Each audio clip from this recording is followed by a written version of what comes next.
దేశంలో ఎన్ని కఠిన చట్టాలు వచ్చినా ఆడపిల్లలపై అఘాయిత్యాలు మాత్రం ఆగడం లేదు. కీచకుల కామానికి చిన్నారులు బలవుతున్నారు. చిన్నారులను చిదిమేసిన నిందితులకు కోర్టు కఠిన శిక్ష వేసింది. నల్గొండ జిల్లాలో జరిగిన 2 ఘటనల్లో ఒకరికి 22 ఏళ్లు, మరో నిందితుడికి 20 ఏళ్ల జైలు శిక్ష విధించింది. మైనర్ బాలికలపై అత్యాచారానికి పాల్పడిన 2 నిందితులను నల్గొండ జిల్లా ఫోక్సో కోర్టు సంచలన తీర్పు ఇచ్చింది. 2 వేర్వేరు కేసుల్లో నిందితులకు భారీ జైలు శిక్షలతో పాటు జరిమానాలు విధించింది.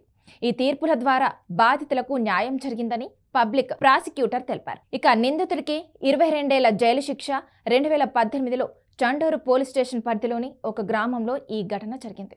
ఇక తల్లిదండ్రులు వ్యవసాయ పనులకు వెళ్లగా అనారోగ్యంతో ఇంటి వద్ద ఉన్న 11 ఏళ్ల బాలికపై అదే గ్రామానికి చెందిన తిప్పర్తి యాదయ్య కత్తితో బెదిరించి అత్యాచారానికి పాల్పడ్డాడు. ఇక ఈ ఘటనపై పోలీసులు కేసు నమోదు చేసి ఛార్జ్షీట్ దాఖలు కూడా చేశారు. జిల్లా ఫోక్స్ కోర్టులో ఈ కేసుపై విచారణ జరిగింది. ప్రాసిక్యూషన్ తరపున special public prosecutor Vemula Ranjith Kumar వాదనలు వినిపించారు. ఈ క్రమంలో నిందితుడు తిప్పర్తి యాదయ్యకు 22 ఏళ్ల జైలు శిక్ష, 35,000 జరిమానా విధిస్తూ కోర్టు తీర్పు ఇచ్చింది. అంతేకాకుండా బాధితురాలికి 10 లక్షల పరిహారం చెల్లించాలని ఆదేశించింది. మరో కేసులో 20 ఏళ్ల జైలు శిక్ష, దేవరకొండ పోలీస్ స్టేషన్ పరిధిలో నివసించే 8 ఏళ్ల బాలికపై అత్యాచారం జరిగింది. ఇక తల్లిదండ్రులు పనులకు వెళ్లిన సమయంలో అదే గ్రామానికి చెందిన భాస్కరాచారి అనే వ్యక్తి టీవీ చూద్దామని ఇంట్లోకి తీసుకెళ్లి బాలికపై అఘాయిత్యానికి పాల్పడ్డాడు. ఇక సాయంత్రం ఇంటికి తిరిగి వచ్చిన తల్లిదండ్రులకు చిన్నారి జరిగిన విషయాన్ని చెప్పడంతో పోలీసులకు ఫిర్యాదు చేశారు. పోలీసులు 2018 మార్చిలో నిందితుడు భాస్కరాచారిపై వివిధ సెక్షన్ల కింద కేసు నమోదు చేశారు.